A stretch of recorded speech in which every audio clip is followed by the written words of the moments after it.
పరిస్థితి తీసుకుంటే ఫార్ములా ఈ రేసు ఎందుకు పెట్టారండి? భారతదేశం మొత్తం మీద ఇక్కడ ఒక చోటే జరిగింది. ఆ రోజు నితిన్ గడ్కరీ గారు, కేటీఆర్ గారు వీళ్ళందరూ బాంబేలో ఒప్పందం చేసుకున్నారు. ఆ ఒప్పందం అనుగుణంగా ఇక్కడ ఈ రేస్ జరిగింది. దానివల్ల వచ్చే ఫలితం ఏంది? ఆ ఫలితం హైదరాబాద్ని ప్రపంచ పటంలో పెట్టాలి. నువ్వు బయో ఏషియా ఎందుకు హైదరాబాద్లో చేయాలి? కూచిపూడిది ఎందుకు హైదరాబాద్లో చేయాలి? చేస్తే అదే అందాల పోటీలే. అంటే రాజకీయ నాయకులు తమ స్వార్థ ప్రయోజనాల కోసం నరానికి నాలుక లేకుండా ఏ ఇష్యూ అయినా తీసుకొని రెచ్చగొట్టడమే. ఆ రోజు ఫలితం కావాలి. ఆ తర్వాత మళ్ళీ ఆయనే అంటాడు, రేవంత్ రెడ్డి గారు ఏమంటారు, ఈరోజు తెలంగాణని మేము ప్రపంచంలో నిలుపుతుంటే నీకెందుకు రా ఏడుపు అంటాడు. ఎందుకు ఏడుపు? ఆ రోజు నువ్వు ఎందుకు ఏడ్చావు? ఆ రోజు నువ్వు ఎందుకు ఏడ్చావు? ఈరోజు ఆయన్ని ఎందుకు నువ్వు ఏడుస్తున్నావు అని అడుగుతున్నావు. నువ్వు చేస్తే తప్పు, ఆయన చేస్తే ఒప్పు. ఇది ఈరోజు ఇండి కూటమి కాంగ్రెస్ నాయకులు చేస్తున్న ఆట. డీలిమిటేషన్లో నీకు కేంద్రం స్పష్టంగా చెప్తోంది, ఎక్కడ స్థానాలు తగ్గో పెరుగుతాయి. ఎంత పెరుగుతాయి, ఎలా పెంచాలి అన్నది ఫండమెంటల్గా ఇక్కడ ఇంకా రాలేదు. నియోజకవర్గాల ప్రాతిపదిక ఒకటైతే జనాభా తక్కువ ఉన్న కారణంగా ఇబ్బంది వస్తుంది అన్న విషయాన్ని కేంద్రం గుర్తించింది. మేము అందుకనే కొన్ని ఇతర దీంట్లో ఒక వివాదం ఏమైందంటే, బీహార్లో యూపీలో జనాభా పెరిగినా అది ముస్లింల జనాభా, రేట్ ఆఫ్ పాపులేషన్ పెరిగింది, ముస్లింలు ఏమైంది. తెలంగాణ కేరళలో పెరిగింది కూడా ముస్లింల రేట్లే పెరిగింది, కానీ తమిళనాడులో కూడా ముస్లిం రేట్ పెరిగింది, హిందువుల రేటు తగ్గింది. జనాభా నియంత్రణ హిందువులు మాత్రమే పాటించారనేటువంటిది ఇప్పుడు మళ్ళీ ఒక కొత్త వాదన కూడా వస్తుంది. హిందువులు మొట్టమొదటి నుంచి డెమోగ్రఫిక్ చేంజ్లో కూడా హిందువులు పాటించారు, ముస్లింలు పాటించలేదు అనేది ఎప్పటి నుంచో ఉన్న వివాదం.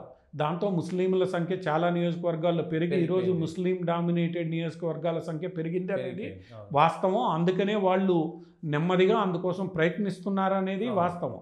సో ఇక్కడ కేవలం డీలిమిటేషన్లో నువ్వేదో భాష లేదా ప్రాంతం లేదా జనాభా ఇవే కాదు ప్రాతిపదికలు, చాలా అంశాలు ప్రాతిపదికలుగా తీసుకొని చేస్తారు.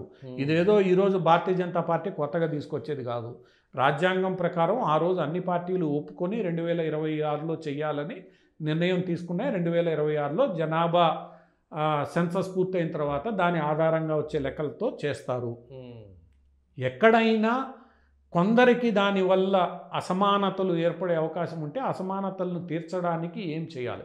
ఈరోజు నువ్వు జనాభా ప్రాతిపదికన చేస్తే మాకు ఇబ్బంది, అంతవరకు అందరూ అంగీకరిస్తారు, అంతే కదా. నువ్వు ముందు పెట్టాల్సిందేంటి? జనాభా ప్రాతిపదికన చెయ్యొద్దు, మంచిది, చెయ్యము. అదే విషయాన్ని కాంగ్రెస్ పార్టీ ఎందుకు స్పష్టంగా రాహుల్ గాంధీని చెప్పమనండి, జాతీయ విధానం చెప్పాలి, రాహుల్ గాంధీని చెప్పమనండి. ఎందుకు రేవంత్ రెడ్డి, డీకే శివకుమార్ చెప్తాడు?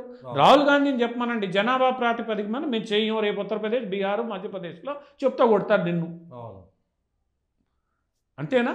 ఇప్పుడు రాజస్థాన్, ఉత్తరప్రదేశ్, బీహార్, మధ్యప్రదేశ్లో రాహుల్ గాంధీ ఈ మాట చెప్పగలడా? ఏం రాహుల్ గాంధీ ఎందుకు మాట్లాడు? రాహుల్ గాంధీ మాట్లాడు, ఎందుకంటే అక్కడ మళ్ళా ఓట్లు పోతాయేమో అన్న భయం. అందుకని వీళ్ళు మాట్లాడతారు. వీళ్ళు మాట్లాడిన తర్వాత రేపు రాహుల్ గాంధీ నా జాతీయ విధానం ఇది అని అంటే ఇప్పుడు కాంగ్రెస్ పార్టీ చాలా స్పష్టంగా ఈ విషయంలో ఒక విధానాన్ని కాంగ్రెస్ పార్టీ ప్రకటించాలి. ఇదిగో నా విధానం ఇది, కులగణన చెయ్యాలి, కులాల ప్రాతిపదికగా రిజర్వేషన్లు ఉండాలి, జనాభా సంఖ్య ఆధారంగా డీలిమిటేషన్ జరగాలి, ఆ డీలిమిటేషన్ జరిగేటప్పుడు ఈ ప్రాతిపదికన విడగొట్టాలి, చెప్పమనండి. జాతీయ విధానం ఏంది? కాంగ్రెస్ పార్టీ ఇంతవరకు తన జాతీయ విధానాన్ని చెప్పలే. పోనీ ఇండి కూటమిని చెప్పమనండి.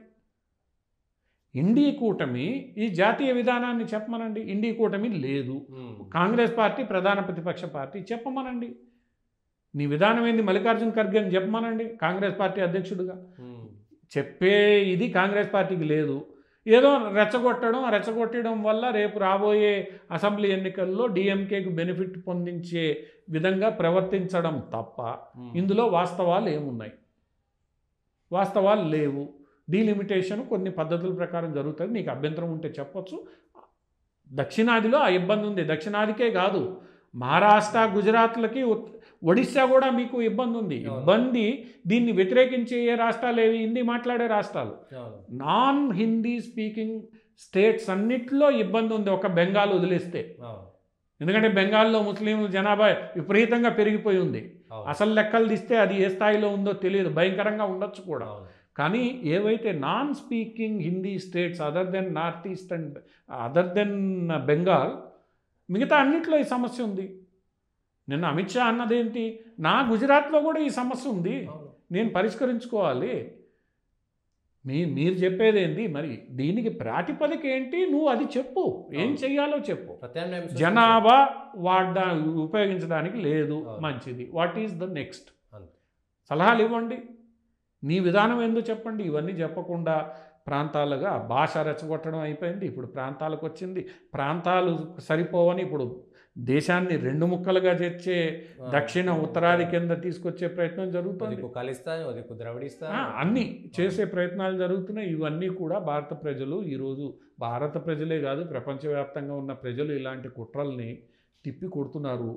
తిప్పి కొడుతున్న వేళ ఈరోజు మేము ఇంకా 1940లో 2వ ప్రపంచ యుద్ధ మైండ్ సెట్తోనే, ఆ రోజున్న ఇంటలెక్చువల్ మైండ్ సెట్తోనే నేను పనిచేస్తానంటే ప్రపంచం ఇన్ని పరిస్థితుల్లో లేదు.